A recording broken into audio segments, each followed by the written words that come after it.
I want to thank Dr. Antonio Misiroli for his word, for his remarks, for pointing out the long-term relationship with TIA conference, with IDC Herzliya, and also dealing with the main aspects of NATO-Israel cooperation, which are steadily on the rise. With that, we want to move on to the next session that deals with the policy of Russia in the Middle East, or the return, I should say, of the Russian bear to the Middle East. Ladies and gentlemen, the next session, please. Thank you. Good evening, everyone. Good evening, everybody. I'm pleased to host this panel titled The Return of the Russian Bear. I think that looking at the news, it's obvious that a profound change has gone throughout the Middle East since the autumn of 2015, when Putin decided to get into Syria. But it's not only that. And you know, when we spoke just a couple of minutes before at this room behind the stage, we contemplated how to translate the Hebrew phrase "החזרה של הדוב הרוסי," whether it should be the comeback of the Russian bear, or should it be the return of the Russian bear. And Matthew here said that the comeback of the Russian bear will miss the point, because when you're talking about comeback, it's something, you're talking about someone who used to lose, and somehow making a comeback right now. And maybe the Russian, maybe, this is what we want to discuss this evening with you, maybe the Russians never really lost here, and they're coming now as a mean of return and not a mean of coming back at a comeback. Joining me here is distinguished guests from all over the world, practically. Mr. Matthew Rojansky is the director of the Kenan Institute in Woodrow Wilson Center, an expert of U.S. relations with the states and former Soviet Union, especially Russia, Ukraine, Belarus, and Moldova. He has advised government, intergovernmental organization, and major private actors on conflict resolution and efforts to enhance shared security throughout the Euro-Atlantic and Eurasian region. Thank you, Matthew, for being with us. Shaul Shay, Dr. Shaul Shay, the Director of Research at the Institute for Policy and Strategy here in the IDC in Herzliya, and the former Deputy Head of National Security. Dr. Shay served 27 years in the IDF in various capacities, including the head of the counter-terror branch and the chief intelligence officer of the Southern Command. Thank you, Shaul, for being with us. Professor Shlomo Avineri, almost needless to introduce, is a professor of political science in the Hebrew University in Jerusalem. Avineri has been a visiting professor at several universities, and of course, served as Director General of the Israeli Ministry of Foreign Affairs in the late 70s. Thank you, Shlomo.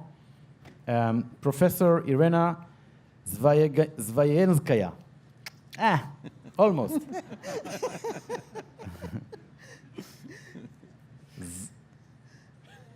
Zvyagelskaya.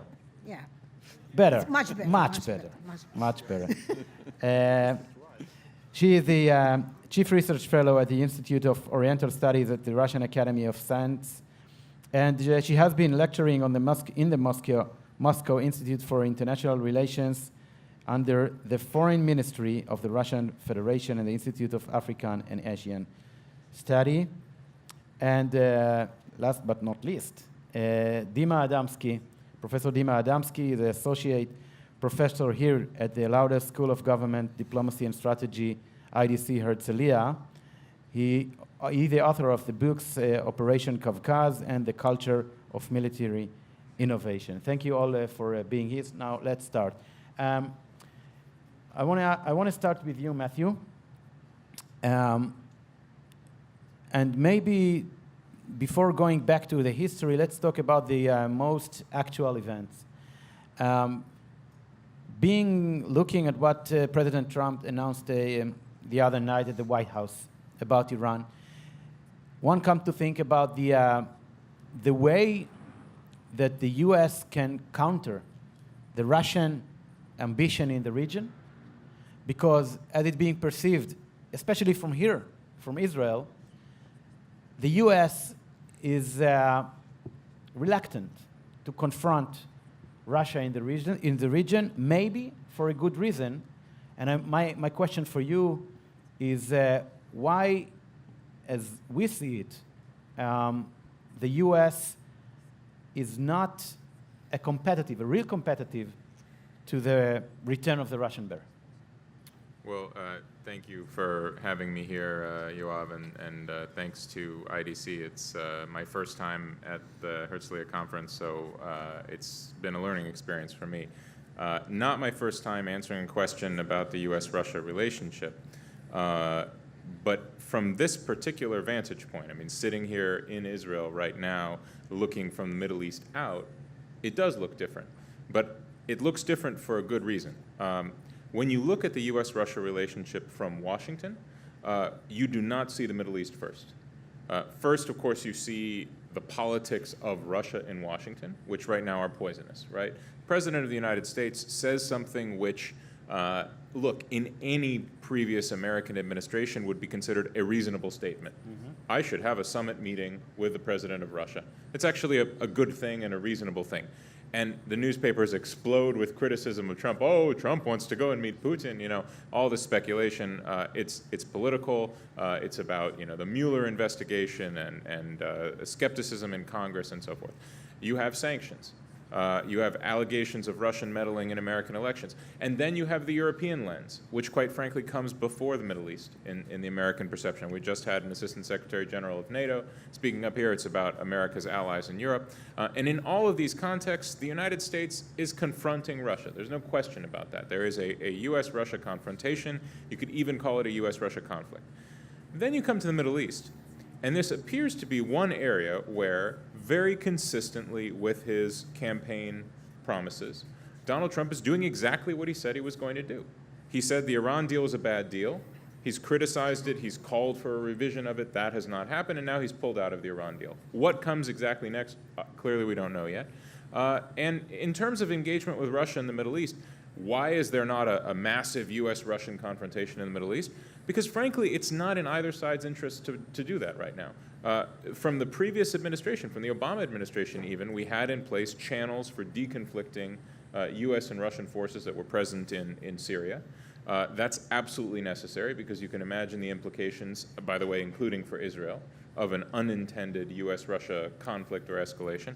And beyond that, when the president has talked, even on the campaign trail and since then, about the value of having a better relationship with Russia, it's not speculation. There's good reason to think that the United States and Russia actually have areas where they could work out some potentially common positions or some common interests, and a lot of those are in the Middle East, or they have to do with the greater Middle East complex of issues, including, of course, counterterrorism, which comes to touch on our shores as well. So I don't think it's actually so surprising that despite a poisonous U.S.-Russia relationship, the Middle East is one area where actually the confrontation is kept relatively quiet. The problem, of course, is progress is very difficult against a background like that, because it looks like that summit meeting probably is not going to happen anytime soon. Thank you for the American perspective. I want to go on to the Israeli perspective. Mr. Shay, there is a school of thought in Israel saying that the Russian intervening in Syria is bad for Israel because they let the Iranians do whatever they want. They let Hezbollah do whatever they want. On the other hand, there is a school of thought saying that it's good because if not the Russians, there would be a turmoil that will be on our doorstep much more than it is now. What is your perspective?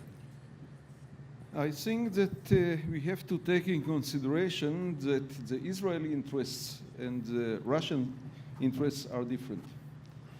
But the fact that since September 2015, Russian forces are actively operating in Syria, it forced both sides to find a way how to avoid at least the one thing that is a common interest to avoid any conflict between Israel and the Russian forces in Syria. The Israeli policy regarding the civil war in Syria is consistent. Israel is not part of this war. Israel is not supporting any side in this war, but Israel has its own red lines regarding Syria. I want to be focused. The Russian presence in Syria is for the Israeli interest right now, or is maybe against it? It's in between. Ah, come on. I believe, No, I'm kidding. I believe that if it could be different situation, yes, of course, it's easier for Israel to live in this region without the Russians. But if they are already there, let's see what can we gain from their presence. And in some way, in the ongoing confrontation between Israel and the Iranians and the Iranian proxies in Syria, at least we have a channel to deliver the Israeli messages to a third party that I believe is at least influential on the Tehran government. But I'm not sure that even Russia is at this moment capable to enforce the Russian interest over Iran. They are influential, but I don't think that they are in full control over what the Iranians are doing in Syria. Thank you, Mr. Shay. Professor Avineri, just a follow-up of what just Shaul has said. Prime Minister Netanyahu is on his way back from Moscow as we speak after another meeting with Putin. Now, of course, the major Israeli problem in Syria is Iran. If you are now the Director General of the Foreign Ministry in Israel, what would you advise Netanyahu to tell Putin, as some of his cabinet ministers tells him? You should tell Putin, if you are not going to stop the Iranians, we're going to hurt Assad and we're going to hurt your interests in Syria, or Israel should play a much, much lower key role given the, the power that we face now? Okay, it's a tough question, and it's really, we're discussing in the right moment today. And I want to go straight to what happened in Moscow today. For the first time, an Israeli prime minister was on the reviewing stand of the Russian parade commemorating the victory of the Red Army in World War II. I think every Israeli, every Jew was very deeply moved by this fact. This probably should have happened many, many years ago. It happened today. I also hope that somebody in Tehran was viewing this when Hatikva was played in the Red Square. And this especially after what happened last night, supposedly, somewhere south of Damascus. And it suggests, I think, the complexity of what we're discussing. Russia has been involved in the Middle East for almost 2 centuries. You go back to the Crimean War, you go back to 1877, 1878, Turkish-Russian War. We sometimes forget, we were talking in this country a lot about Sykes-Picot World War I. There was also a Russian part of it, and Constantinople was sort of promised to Russia. So we deal here with a Russian presence that some of us in Israel are sometimes forgetting. The distance between Israel and the southern tip of Russia is less than the distance between Guatemala and the southern tip of Texas. So we have to realize that we are in the, not the near abroad, I hope, but we are very much part of the geostrategic thinking of every Russian government. It's not Soviet government. So what would you advise Netanyahu to tell Putin? Exactly. Now, the question is, I think even those of us who are not supporters of Netanyahu have to compliment him on the ability of finding a way of contacts and positive contacts with the Russian government in a very, very tricky situation in Syria. But there are limits to it, and I think the last few weeks have shown to it. On a tactical level, Israel and Russia, Netanyahu and Putin, were able to agree on rules of the game, especially in the air, in Syria in the last few months. And this is an enormous, important achievement, not just for its tactical consequences, but also for its context. The fact that there is sort of a red line between the Israeli general staff and the general staff in Moscow is very, very important. But it also shows now the limits of this cooperation, because on the strategic level, the interests of Russia and the interests of Israel in Syria are very, very different. Russia has a strategic interest in Syria. Russia has a strategic interest on finding an alliance with Iran for reasons that are both domestic Russian and regional strategic for Russia. And for Israel, this is a very, very tough challenge. And the ability that an Israeli prime minister can convince President Putin not to deliver S-300 to Syria, this is probably not going to happen. This is going to fail because the Russian interests are different. And this is where the American impotence or the Americans' non-presence in the Middle East, despite what Trump did yesterday, but the fact that under Obama and under Trump, for different reasons, Russia is United States is withdrawing from the Middle East, suggests that we are left vis-a-vis Russia, with whom we have to have both a tactical and strategic dialogue on our own. And it will be very important for Israeli policy to be able to bring back some American presence into this relationship, which will strengthen the Israeli hand vis-a-vis Russia. And Professor, just one moment. There's no reason to demonize Russian interests in the Middle East. Russia has a legitimate geostrategic interest in what is not far away from its border, also because of the Russian Muslim Sunni minority in Russia itself, but we need an American counterweight to this dialogue between us and Russia. Professor Zvyagelskaya? Yeah, Professor Zvyagelskaya. So up until now, Putin had played, I would say, a double-faced role. He let Israel attack the Iranians and turn his eyes away, and he let the Iranians establish a more, I would say, forceful presence in Syria, regardless Israel, I would say, strong threats to attack. Do we come to a point, as far as you understand the Russian politics and the policy, that Putin will tell Netanyahu,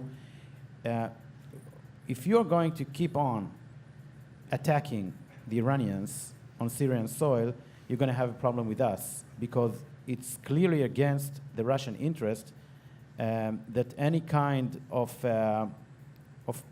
hostility, of violent hostility, will occur on Syrian land. Well, thank you. I would like to say that among these distinguished men, I am the only bear here. As far as your question is concerned, I don't believe that for this primitive message, Netanyahu went to Moscow. Just to know that he would not be allowed to carry out his policy in Syria as he believes is fit for Israel. No, I don't believe it, but we do realize that despite very good personal relations among Russia and Israel, and personal relations nowadays, as we see, are very important, because even in the United States, the institutions are getting more and more fragile. So I believe in this very context, they have other things to discuss, not only Iranian presence in Syria. Because what is important nowadays is the relationship between Russia and the United States. I don't know what Netanyahu can do about it, but probably he can have some advice. I am not excluding it.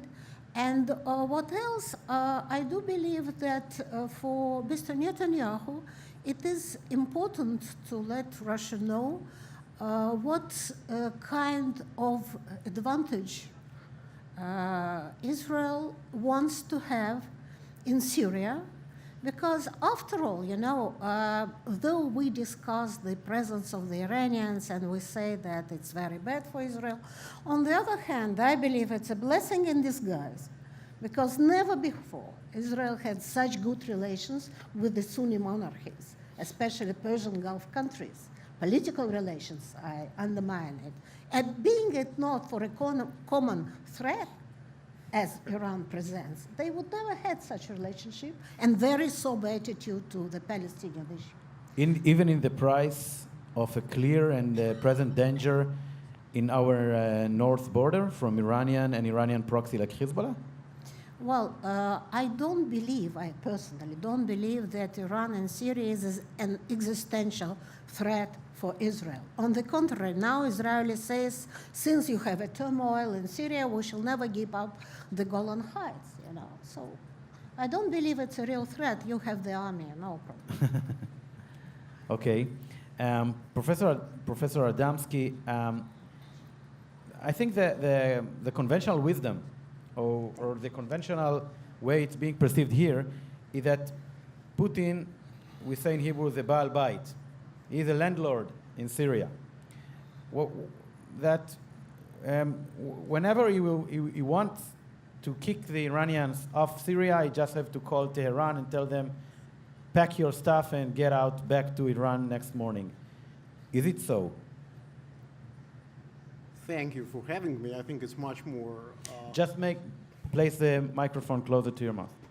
As a landlord. Yeah, thank you for having me. I think it's more complicated than that. Russia has a clear strategic principle in terms of its behavior in the region.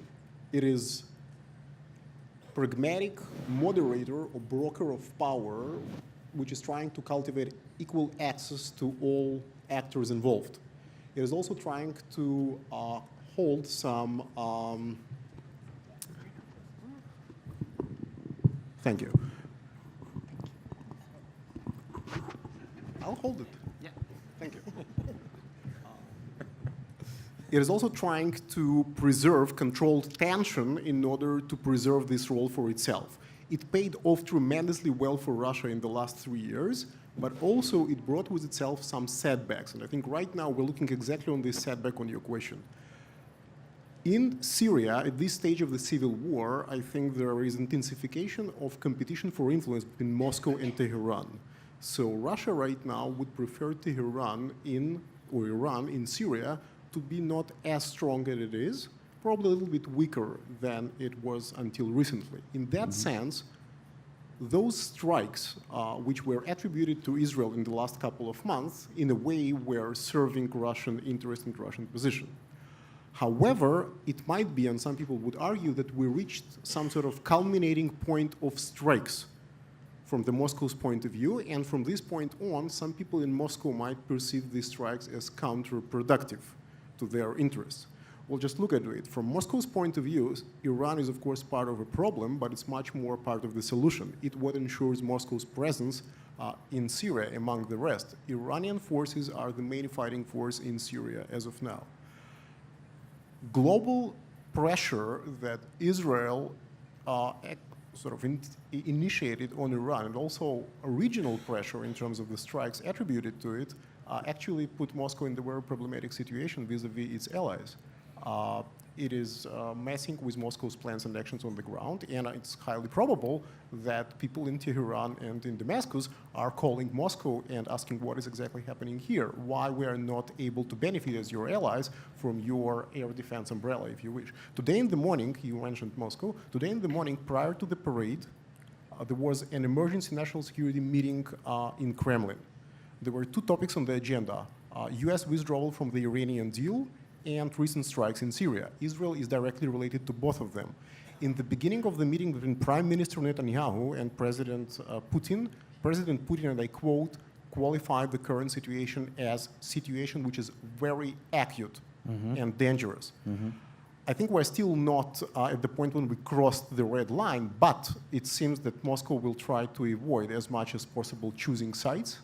It will try to maneuver between their actors, but I think we're exactly at the point where we might expect Moscow to be more proactive vis-a-vis Israel and also Iran in terms of its red lines.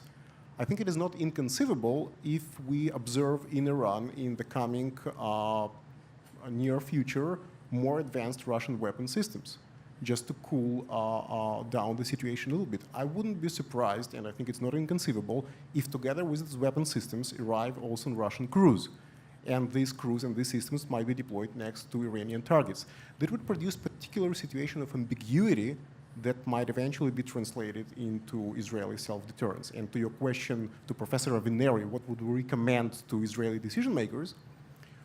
Well, I think that given that these systems might also have some pre-delegated authority to Russian operators, I think my recommendation for Israeli decision makers would be to do exactly what Israel expects from the Kremlin, just to express more sensitivity and more respect to Russian interests and Russian concerns, to realize that neither Tehran nor Damascus are really in Moscow's pocket, that Moscow also has some limits of influence in the region. It also possesses some strategic interests in the region, and exactly as Israel expects its interests to be respected, so it works the other way around. Iran is Russia's strategic partner, but probably the level of strategic empathy between Moscow and Tehran is much lower than in case of Israel and Russia, where strategic empathy probably downgrades their issue of strategic partnership. This should be exploited. Thank you, Mr. Rojansky. I want to come back to you.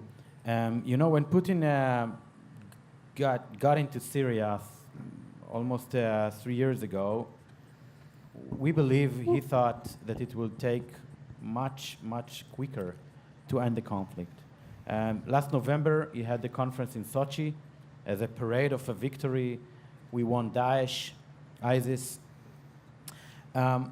What is your evaluation of the situation right now? Because it seems that the war is almost over, but there are different players with different interests, conflicted interests between Russia, Iran, Assad, and Turkey's Erdogan. What is your assessment as the ability of Vladimir Putin and Russia to make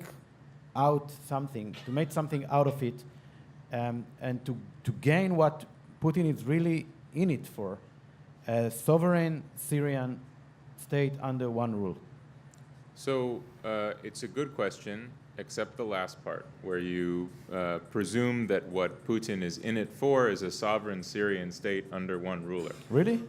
Yeah, and let me tell you why. I think that in a certain sense, maybe through a mirror, that describes actually the American expectations, a very American way of thinking that there is a solution to Syria and that solution will be a unitary state within the borders of the previous state with a clear government. No, and but Putin wants to keep Syria as an area under his influence.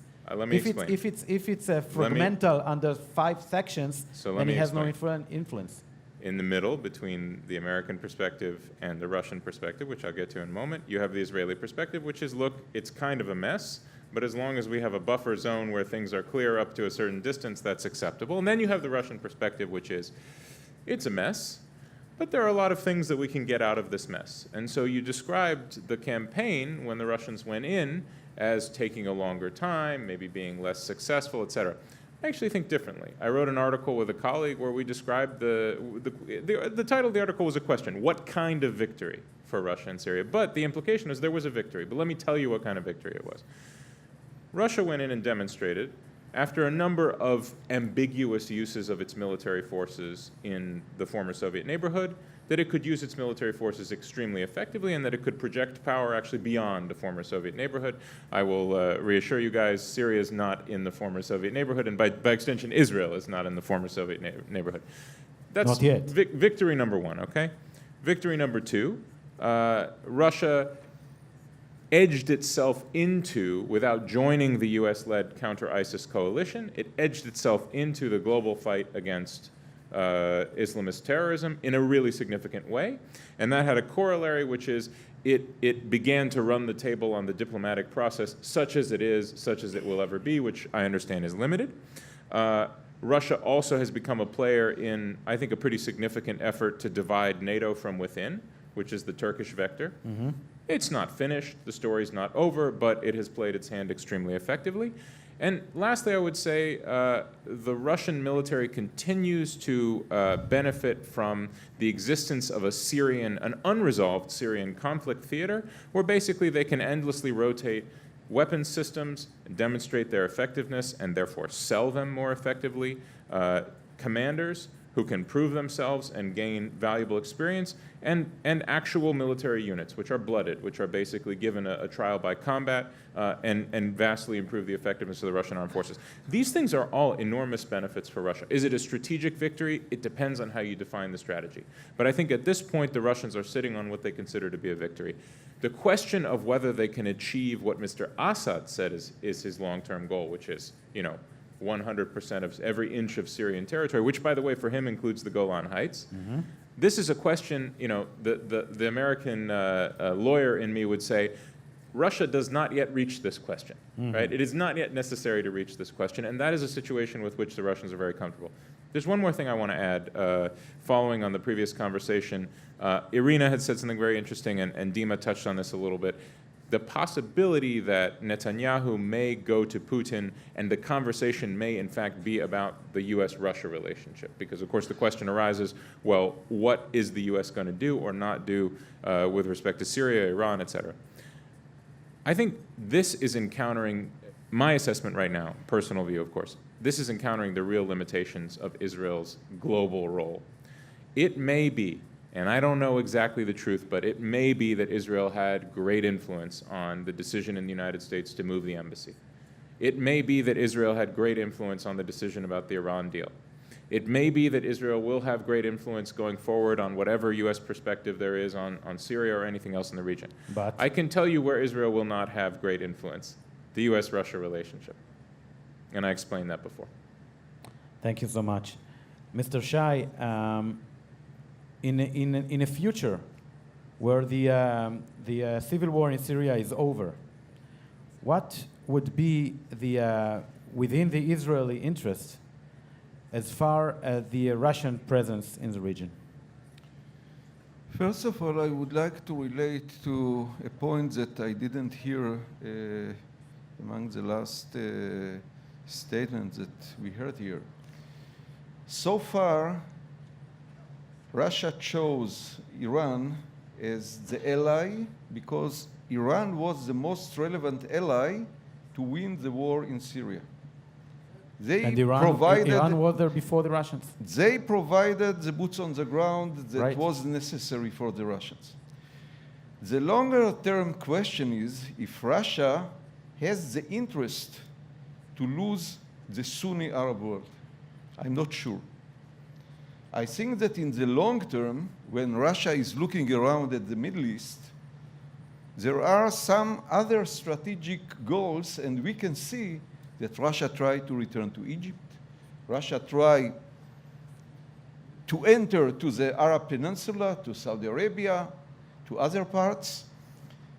And now when, let's say, the region is divided between two camps and the Shia-Sunni conflict is the main name of the game, they will have to choose in the long term how to maneuver the Russian interest in between. So I think that from the Israeli point of view, we have to take in consideration that Russia is in Syria to stay, as well Iran. For Iran, Syria is a critical part of what King Abdullah called the Shia Crescent. Actually now they are planning a highway from Iran to the Mediterranean. I mean that the Iranian strategic vision is very close to be implemented and they are not going to lose it. I think that the last step of President Trump in some way support Russia to be more influential on Iran because Iran isolated, Iran under pressure will be more dependent on the Russians in the Security Council and in the future, and the Iranians know that. So I believe that in the long term, Russia is capable to design the balance of power in Syria and in the region, and it will look different than what we are seeing today. Thank you. Professor Avineri, and please, I need to ask you to limit yourself to 3 minutes answer. Can Israel use the Russian presence in the region as a leverage, as a benefit, as an opportunity, not only as an obstacle or the problem, not only regarding the Iranian presence right now in the Golan Heights, but vis-a-vis Hezbollah, vis-a-vis the Sunni Arab states, vis-a-vis Turkey, vis-a-vis Saudi Arabia? What can Israel take out of it? Okay, I think there are 2 points here. With the pacification of Syria, which is on the way, Russia will be confronted with how to reconstruct a country which was totally destroyed during the war.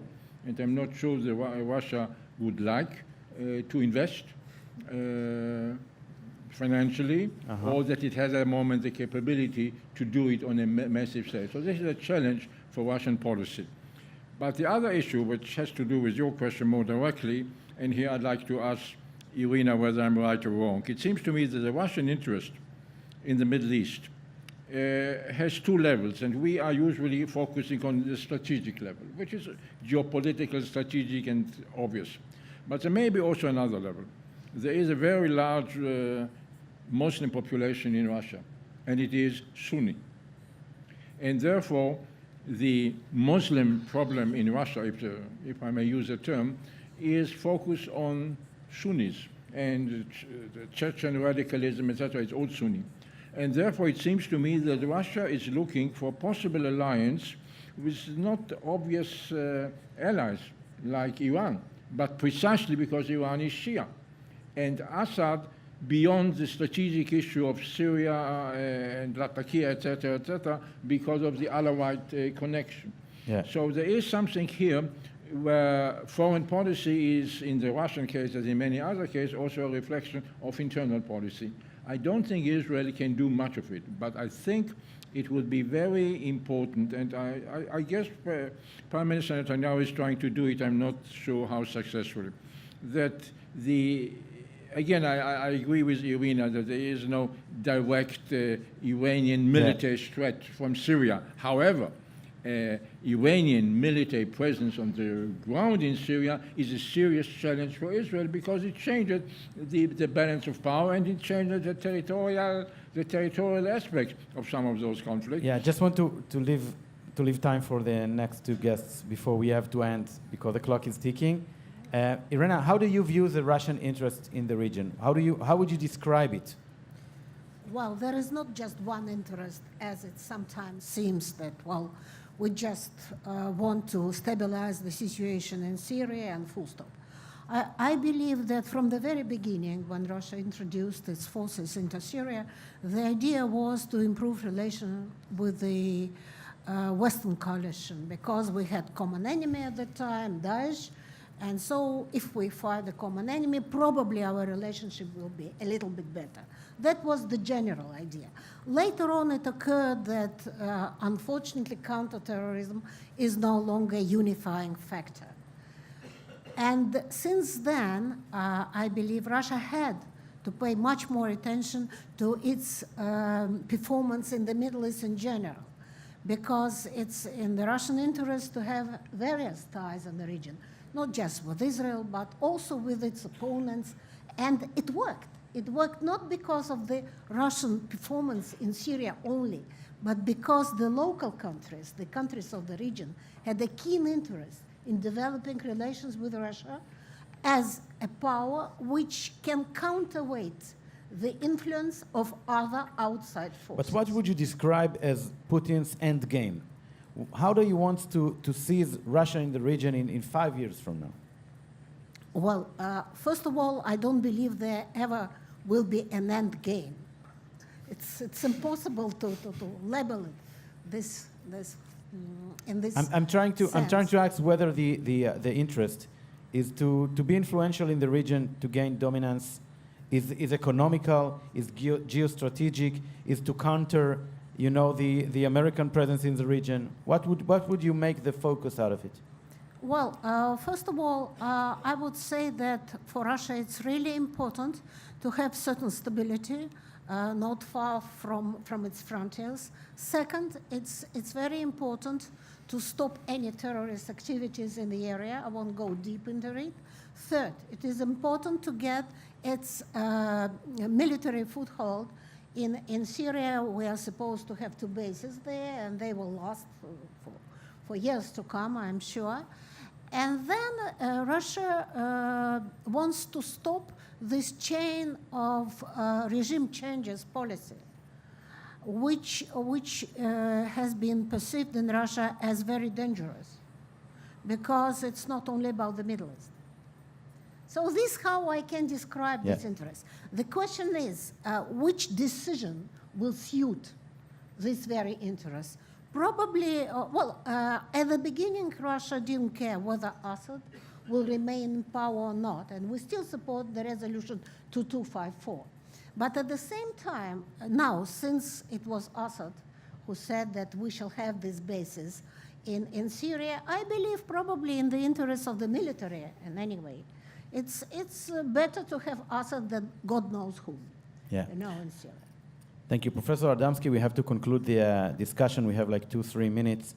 And I want to ask you, in a broader perspective, do you see the return of the Russian bear as a successful campaign, if you look at it from Moscow, up until now, or a much less successful campaign as it's being perceived from there?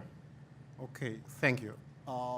Since I don't have much time, let me narrow it to the very important question that you were going to ask me, but probably didn't have a chance to.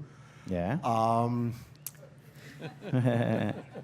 I think that Israel at this stage is producing a very significant strategic headache to Moscow. This is one of the reasons why Prime Minister is there. I think Israel is also maybe cornering Moscow to the situation of Zugzwang when it doesn't have where to go. But I think Israel also provided Moscow, even today, during the parade, with one of the most significant public diplomacy achievements ever. Yeah. It's the first time that Israeli Prime Minister came to Moscow to participate in the 9th of May parade, which is the most central and important holiday, especially cultivated right now in the current strategic context. It's a situation when Prime Minister arrived at a point when Russia is isolated and Israel is one of their main actors in the Western world and one of their closest allies of the United States. It's not only that the Prime Minister and Serbian President were the only foreign leaders who participated in the parade, and Serbia is actually part of, traditional part of Russian alliances. Prime Minister Netanyahu was wearing the St. George's ribbon. Yeah. Which is much more than just a symbol of the Victory Day. It also has a subtle context of being solidaric or of solidarity with Russian national security corps. And finally, Prime Minister Netanyahu was participating in a tremendously important event for all Russian government officials, which is the Immortal Regiment March. And he was carrying a picture of a Jewish Soviet officer, one of the commanders of the Lithuanian Rifle Division, Wolf Wilensky, and he was marching next to President Putin. This is a huge achievement. Maybe in Israel we tend to downgrade it and not to pay significant attention to it, but this is definitely something that is highly appreciated in Moscow. And I think Israel, if it acts wisely, it can translate and transform it into some tangible achievements here in the region. Thank you. So it's always nice to conclude a discussion about Russia with an optimistic view like that, huh? Thank you so much for being with us. Thank you so much for listening to this discussion.